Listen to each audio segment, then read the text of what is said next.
आज हम हिंदी पाठ 10 नीति के दोहे उनके अर्थ समझाएंगे। सच बराबर तप नहीं, झूठ बराबर पाप, जाके हृदय साच है ताके हृदय आग। कबीरदास जी कहते हैं कि सत्य बोलने से बढ़कर कोई तप नहीं है और झूठ बोलने से बढ़कर कोई पाप नहीं। जिसके हृदय में सत्यता हो वहाँ भगवान स्वयं विराजे। जो तो को काटा बुए तीन बोल टू फूल, तो को फूल के फूल है वाको है त्रिशूल। कबीरदास जी कहते हैं कि जो तुम्हारे बारे में बुरा सोचता हो तुम उसकी भलाई सोचो, जो तुम्हारे मार्ग में कांटे बोता हो तुम उसके मार्ग में फूल बिछाओ। अच्छाई तुम्हें सफलता प्रदान कराएगी और उसके बुरे कर्म उसके लिए ही कष्टदायी बन जाएंगे। बुरा जो देखा न चला, बुरा न दिखा कोई, जो मन खोजो अपना मुझसा बुरा न कोई। कवि कहते हैं कि जब मैं दूसरों के अंदर बुराइयां देखने गया तो मुझे किसी के अंदर भी बुराइयां न दिखी, किंतु मैंने खुद के भीतर झाँक कर देखा तो मुझे इस संसार में खुद से बुरा कोई न दिखा। हमें दूसरों की बुराइयां देखने के बजाय खुद की बुराइयां को सुधारना चाहिए।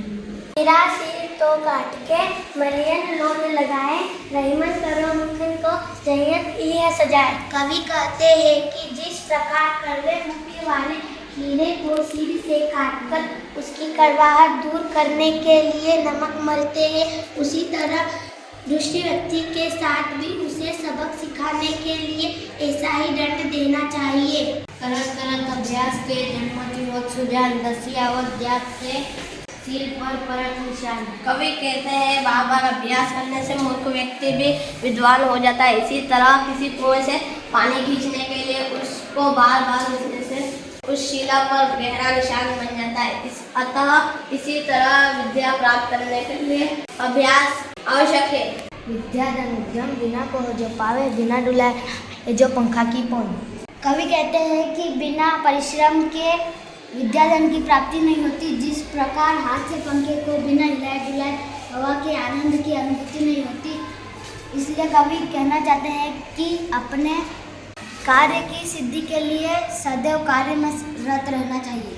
कोयल काको देत है, काक कासो लेत, तुलसी मीठे वचन ते जग अपने कर लेत।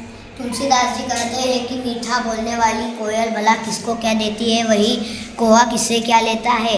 इन दोनों का किसी से कोई लेना देना नहीं है, फिर भी लोग कोयल की मीठी आवाज़ को सुनते हैं, वही और कोए की कर्कश किसको भी कोई भी नहीं सुनता है।